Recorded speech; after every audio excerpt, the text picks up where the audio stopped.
private credit หรือว่าหนี้นอกระบบธนาคารมีโอกาสโดนเบี้ยวหรือว่า default นะคะสูงถึง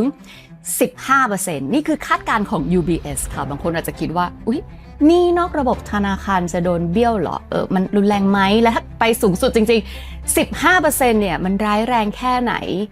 ไม่รู้ไม่เป็นไรแต่ถ้าดูคลิปนี้นะเดี๋ยวจะเข้าใจกันเลยว่าไอ้คำว่าหนี้นอกระบบธนาคารเนี่ยถ้ามันโดนเบี้ยวสูงสุด 15% เรียกว่ามันร้ายแรงสุดๆมีโอกาสจะกระทบสินทรัพย์มันทั้งโลกเลยค่ะเพราะว่าหนี้นอกระบบธนาคารหรือว่า private credit เนี่ยอุตสาหกรรมเนี้ยมันใหญ่มากนะคะมันโตมาเร็วมากๆจนกระทั่งล่าสุดเนี่ยมันมีมูลค่าสูงถึงประมาณ2 ล้านดอลลาร์สหรัฐซึ่งถามว่ามันจะพังเพราะโดนเบี้ยวหนี้ใช่ปะเดี๋ยวคลิปนี้เราจะพาไปดูกันเลยนะว่าเขาปล่อยกู้ให้ใครเยอะที่สุดซึ่งสปอยเล็กๆเลยว่าเขาปล่อยกู้ให้ซอฟต์แวร์เยอะที่สุดใช่ซอฟต์แวร์ที่กำลังโดน AI ลากให้แดงทางกระดานนั่นแหละค่ะและถ้าเกิดใครคิดว่ามันก็นี่ที่อยู่นอกระบบธนาคารเนาะธนาคารผมไม่เป็นไรเป็นค่ะเดี๋ยวจะอธิบายให้ฟังทีละสเต็ปเลยว่ามันจะโดนใครยังไงบ้างและไอ้ private credit เนี่ยมันมีโอกาสจะเป็นว่าที่วิกฤตหนี้เน่าลูกใหม่ในยุค AI เลยหรือเปล่าสนับสนุนข้อมูลคลิป private credit มีโอกาสเป็นว่าที่วิกฤตหนี้เน่าลูกใหม่ไหมกับช่อง Sai Money Monster ได้ที่ QR code นี้ค่ะหรือว่าสนับสนุนช่อง Sai Money Monster กันได้ง่ายมากๆเลยด้วยกันกดไลค์กดแชร์กดคอมเมนต์มาคุยเล่นกันกดเซฟเอาไว้ดูทีหลังก็ได้นะแต่ที่อยากให้ทำมากที่สุดก็คือใช่กด Subscribe เอาไว้ให้หน่อยนะคะถ้าเกิดว่าใครกดแล้วไม่ต้องกดอีกถ้ายังไม่กดแค่ทีเดียวพอเผื่อใจลงคลิปครั้งหน้าเราจะได้เจอกันไงดีเป้าขอบคุณค่ะมาค่ะสถานการณ์ private credit หรือว่าหนี้นอกระบบธนาคารมีโอกาสโดนเบี้ยวหนักๆนี่มันจะหนักแค่ไหนเราค่อยๆเล่าให้ฟังเป็นแบบเอาตัวเลขทีละชาร์ตมาเล่าให้ฟังกันกับชาร์ตแรกเนี่ยนะคะเรามาดูกันว่าเนี่ยไตรมาสล่าสุดเราบริษัท private credit ทั้งหลายเนี่ยเขามีรายได้ลดลงกันแรงมากๆคือติดลบขั้นต่ำคือ 30% หรือติดลบกันไปสูงๆเลยเนี่ยนะคือติดลบมากกว่า 50% คือโดนมากกว่าครึ่งเริ่มจากนี่เลย Blue Owl รายได้ไตรมาสล่าสุดติดลบ 54% เกินครึ่งอันนี้แรงแบบสุดใจซึ่งอาการหนักจริงๆนะคะ Blue Owl เนี่ยถึงกับประกาศออกมาเลยค่ะว่าไม่อนุญาตให้นักลงทุนรายย่อยถอนเงินได้อีกแล้วแบบถาวรเราเห็นแค่ข่าวเดียวเรายังคิดเลยนะว่าถ้าเกิดว่าเราเป็นนักลงทุนรายย่อยที่ไปลงทุนใน Blue Owl จริงๆเห็นประกาศนี้เราคงคิดว่าแบบได้เหรอบริษัทเขาประกาศมันก็ต้องได้แหละแต่ก็มันก็ไม่เชิงว่าได้ขนาดนั้นยังไงบริษัทก็มีหน้าที่ที่จะต้องหาเงินมาคืนให้กับนักลงทุนใช่ปะซึ่งวิธีที่ Blue Owl ทำก็คือบอกว่าโอเคนักลงทุนรายย่อยเนี่ยห้ามถอนก็จริงนะแต่ว่าเดี๋ยว Blue Owl เขาจะไปขายสินทรัพย์แล้วเดี๋ยวเขาจะมาคืนให้นักลงทุนเป็นงวดไปนักลงทุนได้ยินอย่างนี้ก็คงจะสบายใจตายแหละอาจจะรู้สึกแพนิคกว่าเดิมก็ได้เพราะว่าสถานการณ์แบบนี้คือบริษัทมันไม่ดีใช่ป่ะมันกำลังแย่มันกำลังวิกฤตจะเอาสินทรัพย์ไปขายจะขายได้ไหมโอเคขายได้แหละแต่แบบขายแล้วต้องลดเยอะไหมถ้าขายแล้วต้องลดเยอะจะได้เงินแค่ไหน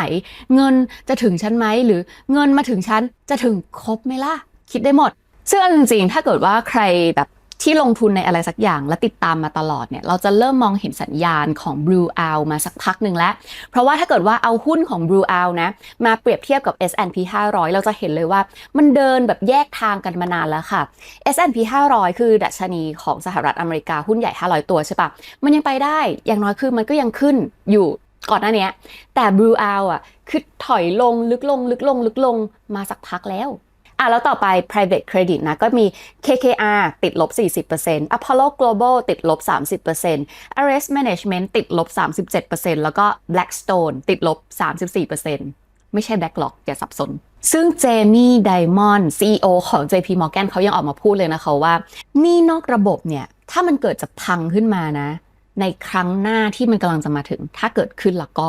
มันจะรุนแรงแบบผิดปกติเลยแหละเพราะว่าด้วยขนาดแล้วก็ด้วยความเร็วในการเติบโตของอุตสาหกรรม private credit ที่ผ่านมามันโตเร็วแบบโตเร็วแรงมากๆแล้วก็โตมาจนแบบใหญ่มากๆด้วยอุตสาหกรรม private credit นะคะโตจาก300,000 ล้านดอลลาร์สหรัฐในปี 2010 มาเป็น2 ล้านดอลลาร์สหรัฐตอนต้นปี 2026 ค่ะนี่คือการโต6 เท่าจ้ะ ทำไมมันถึงโตเร็วขนาดนั้นก็คำตอบไม่ได้ยากเพราะว่ามันให้ผลตอบแทนดีแบบดีเลิศๆเลยคืออุตสาหกรรม private credit ในตลอด20ปีที่ผ่านมานะคะดูชาร์ตนี้เป็นตลาดที่ให้อัตราผลตอบแทน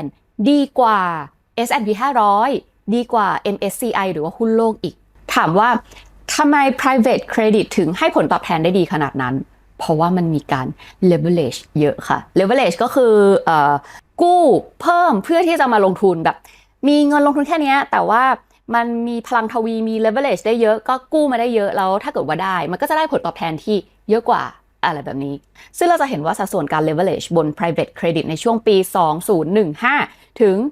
2018 ก้อนเนี้ยเฉลี่ยอยู่ที่ 4.5 เท่าแต่พอมาถึง2022 ถึง 2055ไม่ใช่แต่พอจาก 2022 ถึง 2025 จะรีบไปไหนleverage เนี่ยการกู้มาลงทุนมันเยอะขึ้น 4.5 เท่าตอนแรกก็คิดว่าไม่น้อยเลยนะแต่ช่วง 2022 ถึง 2025 มันมาเป็นคูณ 6 เลยค่ะซึ่งคูณ 6 เนี่ยหน้าตามันจะเป็นประมาณนี้เดี๋ยวคุณอีดิเตอร์แปะตามนี้เลยนะคะก็คือสมมติว่ามี investor ต้องมาทางนี้มี investor เขาปล่อยเงินกู้ให้ private credit ใช่ป่ะคูณ 6 ค่ะก็ลากไปเลย 6 เส้น 1 2 3 4 5 6 ไป 6 บริษัทเลยแบบนี้แต่ว่าเงินขาเข้าเนี่ยมันไม่ได้เยอะเท่าเงินขาออกที่ปล่อยกู้ให้แต่ละบริษัทไปไงเพราะฉะนั้นถ้ามันเกิดปัญหาอะไรก็ตามที่มันทำให้เงินสดสภาพคล่องมันเกิดแบบเครื่องอะไรแบบเนี้ยสวยพูดเลยและใช่สิ่งที่เกิดขึ้นตอนนี้คือปัญหาเศรษฐกิจค่ะคือเศรษฐกิจมันไม่ดีแบบปล่อยกู้ให้ซอฟต์แวร์เยอะอะแต่บริษัทซอฟต์แวร์ทำผลตอบแทนได้ไม่ดีขนาดนั้นเพราะฉะนั้นสิ่งที่เกิดขึ้นก็คือปัญหาสภาพคล่องนั่นแหละแล้วพอมันเริ่มเกิดปัญหาสภาพคล่องเนี่ยคนที่เขาเป็นคนปล่อยกู้ให้ private credit ก็คือนักลงทุน investor ทั้งหลายใช่ปะปัญหาคือถ้า investor เริ่มไม่อยากลงเงินละแต่ตรงข้าม investor อยากจะถอนเงินคืนอันนี้แหละนี่แหละคือจุดเริ่มต้นของความพังแบบเป็นลูกโซ่เลยถามว่าบริษัท private credit อะที่เขาได้รับเงินเข้ามาเส้นเดียวแล้วเขาปล่อยไปแบบ6 เท่าอะถ้าอยู่ๆinvestor จะขอถอนเงินคืนมันจะมีคืนให้ไหมคำตอบคือมีแหละแต่ไม่เต็มจำนวนแน่ๆทีนี้เรามาดูกันว่าถ้าอย่างนั้นเนี่ยทำไม UBS เขาถึงคาดการณ์ว่าprivate credit จะโดน default หรือว่าเบี้ยวหนี้สูงสุดได้ถึง 15% เรามาดูกันค่ะว่าอุตสาหกรรมที่ private credit เขาไปปล่อยกู้มากที่สุดคืออะไรซึ่งเราจะมาดูกันใน private credit portfolio นะคะรายอุตสาหกรรมเลยข้อมูลไตรมาส 2 ปี 2025 จาก Barclays Research นะคะอุตสาหกรรมที่บริษัท privateเครดิตปล่อยกู้สูงที่สุดในพอร์ตอันดับ1เส้นสีขาวคือบริษัทซอฟต์แวร์ค่ะอันดับ2เส้นสีแดงคือ commercial service อันดับ3เส้นสีฟ้าคือ commercial product และอันดับ4เส้นสีเหลืองนะคะก็คืออุตสาหกรรมเกี่ยวกับ healthcare ดูเสร็จเรียบร้อยดูพอร์ตเสร็จเรียบร้อยทีนี้เรากลับมาดูเอาไฮไลท์เส้นสีขาวคืออันดับ1บริษัทซอฟต์แวร์ไม่ได้แปลกใจว่าทำไม private credit ถึงลงทุนแบบปล่อยกู้ในบริษัทซอฟต์แวร์สูงที่สุดเพราะว่าในช่วง 2017 ถึง 2021 เนี่ยตลอดเวลาที่ผ่านมาเนี่ยซอฟต์แวร์มันคือหนึ่งในอุตสาหกรรมที่ทำผลตอบแทนได้สูงและเร็วที่สุดไงจนกระทั่งถึงปัจจุบันเนี่ยเรากลับไปที่ชาร์ตของ private credit portfolio เราจะเห็นว่าซอฟต์แวร์เนี่ยมันคือประมาณ 20% ในพอร์ตของ private credit ซึ่งเยอะ 20% คือ1 ใน 5ซึ่ง20% ที่บอกว่าเป็นถึง1 ใน 5เนี่ยมันเป็นตัวเลขที่เยอะมันเป็นตัวเลขที่มีนัยยะสำคัญด้วยนะเพราะว่าสัดส่วน 20% ของพอร์ตเนี่ยมันไปตรงกับอะไรรู้ไหม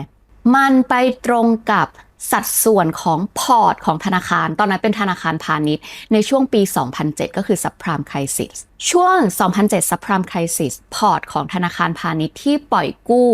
ให้มากที่สุดคือประมาณ 20-25% คือปล่อยกู้ลงไปในหนี้จำนองบ้านซึ่งวิกฤตนั้นพังมาจากหนี้เน่าจำนองบ้านไงซึ่งในคลิปนี้เนี่ยด้วยความที่พอร์ต 20% ของ private credit คือซอฟต์แวร์กับ AI มันก็ลิงก์กันใช่ปะซึ่งในคลิปเนี้ยไม่ต้องพูดถึงคำว่า AI bubble อะไรเลยก็ได้นะให้กราฟมันอธิบายดูกราฟเดียวรู้เรื่องเลยก็คือ S&P Software Industry ตอนนี้ร่วงแรงมากซึ่งถ้าเกิดว่าเราอยากจะดูความเกี่ยวข้องแล้วเราจะเห็นเลยว่ากราฟของ Software Industry กับ private credit เนี่ย หุ้นล่วงไปแบบทางเดียวกันเลยจ้ะถามว่ามันล่วงเพราะอะไรมันล่วงเพราะว่ามันลิงก์กันอย่างนี้นะว่าก็ private credit ปล่อยกู้ให้ซอฟต์แวร์ซึ่งซอฟต์แวร์มันก็เกี่ยวข้องกับ AI ใช่ปะแล้วในช่วงนี้ซอฟต์แวร์กับ AI มันล่วงเพราะฉะนั้นคนที่ปล่อยกู้ให้เนี่ยมันก็จะล่วงตามโหถ้างั้นน่ะไอความร่วงมันยังไม่ร่วงหรอกแต่ถ้าเกิดว่ามันร่วงแบบร่วงจริงๆขึ้นมานะอุตสาหกรรม AI จะลากทั้งซอฟต์แวร์ทั้ง private credit ลากมะม่วงไปพร้อมกันเลยเหรอคำตอบก็คือก็ทำได้หรืออาจจะไม่ได้ก็ได้ซึ่งมันขึ้นอยู่กับว่านักลงทุนจะกลัวแค่ไหน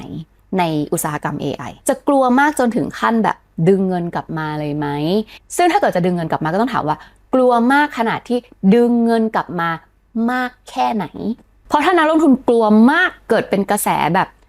ถอนเงินดึงเงินกลับพร้อมๆกันอย่างเงี้ยยังไงก็พังไม่ใช่แค่ AI ซอฟต์แวร์หรือ private credit หรอกนะแต่ถ้าเกิดเป็นความกลัวของนักลงทุนในการดึงเงินกลับมาแล้วก็ไม่ว่าอุตสาหกรรมไหนก็ตามในโลกที่มันมีเงินนักลงทุนอะพังได้หมดเลยเดี๋ยวทรายขอกลับไปยกตัวอย่างเคสจริงที่กำลังเกิดขึ้นตอนนี้นะคะกับบริษัท private credit ที่ชื่อว่า Blue Owl ซึ่งตอนนี้นักลงทุนเริ่มกลัวจัดแล้วก็เริ่มแบบขอแบบถอนเงินแต่ว่า Blue Owl เขาก็คงกลัวว่าเดี๋ยวแบบเฮ้ยเดี๋ยวถ้าปล่อยถอนเงินอิสระเดี๋ยวบริษัทจะล้มก็เลยประกาศออกมาว่าห้ามนักลงทุนรายย่อยเนี่ยถอนเงินนะแบบถาวรไปเลยแต่เงินลูกค้ายังไงก็คือเงินลูกค้าค่ะตราบใดที่ Blue Owl ยังจะอยากทำกิจการต่อไปและยังจะอยากจะได้รับความเชื่อถือจากลูกค้าต่อไปBlue Owl ต้องหาเงินมาคืนลูกค้าให้ได้อยู่ดีไม่ว่าจะด้วยวิธีไหนซึ่ง Blue Owl ก็บอกว่าจะทยอยขายสินทรัพย์แล้วเอามาคืนใช่ป่ะซึ่งไอ้มูลค่าที่ Blue Owl จะต้องคืนให้กับลูกค้านะมันคือ1,400 ล้านดอลลาร์สหรัฐหรือคิดเป็นประมาณ 30% ของสินทรัพย์ของ Blue Owl ค่ะซึ่งตัวเลขนี้ 30% เนี่ยนะทดไว้ในใจก่อนเดี๋ยวมีใช้อีกทีตอนท้ายๆคลิปแล้วนึกออกป่าวว่า Blue Owl เนี่ยจะต้องคืนหนี้ก็จะต้องเอาสินทรัพย์ไปขายแต่สินทรัพย์เนี่ยไปขายในช่วงเวลาที่เศรษฐกิจมันไม่ดีก็คือเป็นการขายที่ในช่วงไม่ใช่เวลาที่ราคามันดีถึงกับจะต้องลดราคาสินทรัพย์ Blue Owl ก็จะต้องเอาสินทรัพย์ไปขายในตลาดมือสองเนาะก็จะมีการ discount อยู่ที่ตอนนี้นะประมาณ 20-35% ซึ่งเยอะแต่ถึงจะบอกว่าเยอะเนี่ย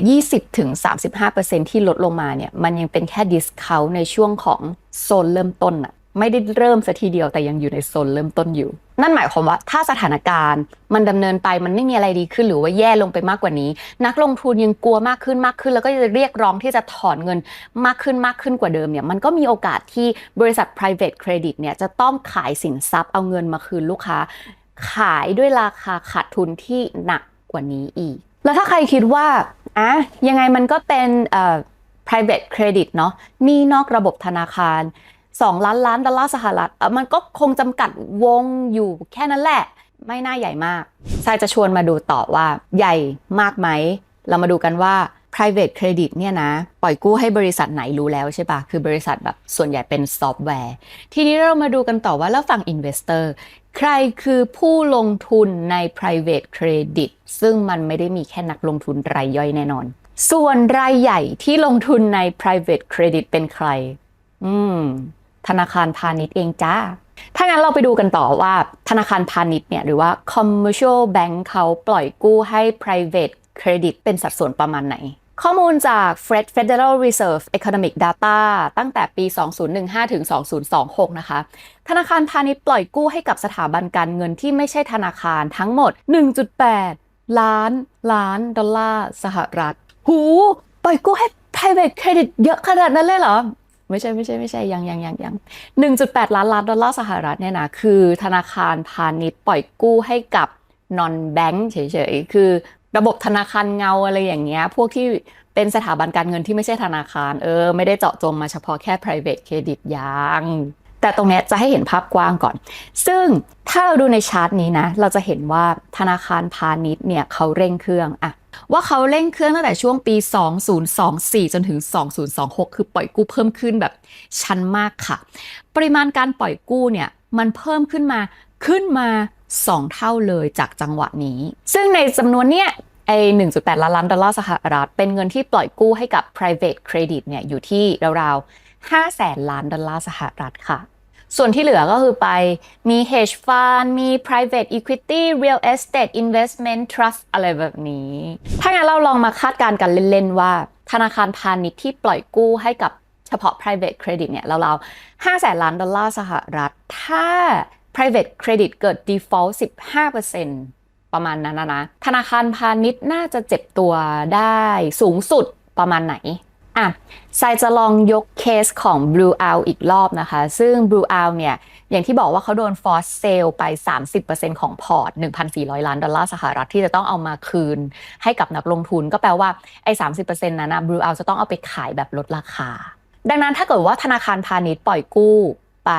ให้ private credit 500,000 ล้านและโดน force sale เท่าๆกันสัก 30%แปลว่าธนาคารพาณิชย์มีโอกาสขาดทุนจากเงินที่ปล่อยกู้ให้กับ private credit เนี่ยน่าจะอยู่ที่ราวๆ 150,000 ล้านดอลลาร์สหรัฐเยอะไหมเยอะแหละแต่คือย้ำอีกทีนะอันนี้คือตัวเลขแบบสมมุติเลยนะสมมุติแบบทรายสมมุติตั้งบัญญัติไตรยางค์ขึ้นมาเองนะไม่ใช่ของจริงแต่เรื่องจริงที่มันกำลังเกิดขึ้นก็คือตั้งแต่เข้าปี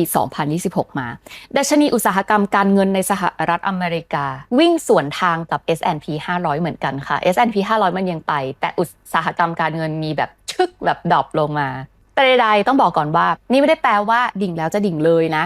มันอาจจะดิ่งลงไปเพื่อรอกลับตัวหรือเปล่าคือรอให้อะไรมันแบบมันพังไปสักหน่อยแล้วมันเซ็ตเท่าดาวเสร็จสับแล้วเดี๋ยวสุขภาพมันดีเดี๋ยวมันกลับขึ้นมาอาจจะเป็นแบบนั้นก็ได้มาถึงตรงนี้อาจจะบอกว่าโอ๊ยแล้วฉันก็ยังรู้สึกว่า private credit จะพังซอฟต์แวร์จะพังหรือว่าไอ้ธนาคารพาณิชย์จะพังไม่เกี่ยวกับฉันหรอกคิดใหม่คิดอีกทีเพราะเราโยงเส้นนี้กันใหม่นะคือ private credit เนี่ยเขาปล่อยกู้ให้ซอฟต์แวร์ใช่ไหมแล้วใครปล่อยกู้ให้ private credit ก็คือธนาคารพาณิชย์คือตัวใหญ่ที่ปล่อยกู้ให้กับ private credit ใช่ป่ะและถามว่าธนาคารพาณิชย์เนี่ยเอาเงินมาจากไหนจ๊ะขายผลิตก็คือเงินฝากของประชาชนทั่วไปหรือว่าขายผลิตภัณฑ์ให้กับกองทุนเกษียณกองทุนบำเหน็จบำนาญบริษัทประกัน Sovereign Wealth Fund ซึ่งใครเป็นคนลงทุนในกองทุนอะไรประมาณนี้ก็ประชาชนทั่วไปเนี่ยแหละค่ะแต่ไม่อยากให้วิตกกังวลเกินไปเพราะว่าทั้งหมดที่ทรายเล่ามาว่า UBS คาดการณ์แบบว่า private credit จะ default ได้สูงสุดถึง 15% น่ะมีคนมองว่าไม่จริงด้วยนะก็คือ Mike Arougheti CEO ของ Ares Management ค่ะเขาบอกเลยว่าการคาดการณ์ของ UBS ที่บอกว่าอัตรา default ของ private credit เนี่ยจะสูงสุด 15%ผิดแบบสิ้นเชิงเป็นไปไม่ได้ Mike Arougheti บอกว่าขนาดตอน subprime crisis ปี 2008 อัตรา private credit default มันยังอยู่แค่ราวๆแบบ 8-10% แค่นั้นเองนะและถ้าเกิดว่ามันขึ้นไปสูงได้ถึง 15% แล้วก็สินทรัพย์ในพอร์ตทั้งหมดมันจะพังทั้งระบบเลยนะแล้วเศรษฐกิจโดยรวมแบบทั้งหมดคือจะพังหมดเลยฟังแล้วสบายใจเลยว่าโอ้ต้องไม่จริงแน่ๆเอาเป็นว่าคลิปนี้สรุปว่าถ้า UBS มองผิดแต่ถ้า UBS มองถูกก็แปลว่าที่วิกฤตการเงินลูกใหม่รอบนี้เนี่ยนะมันจะไม่ได้มาจากบ้านแน่ๆแล้วล่ะแต่มันจะมาจาก AI แทนที่จะกลายเป็นว่าที่วิกฤตหนี้เน่าลูกใหม่จ้ะ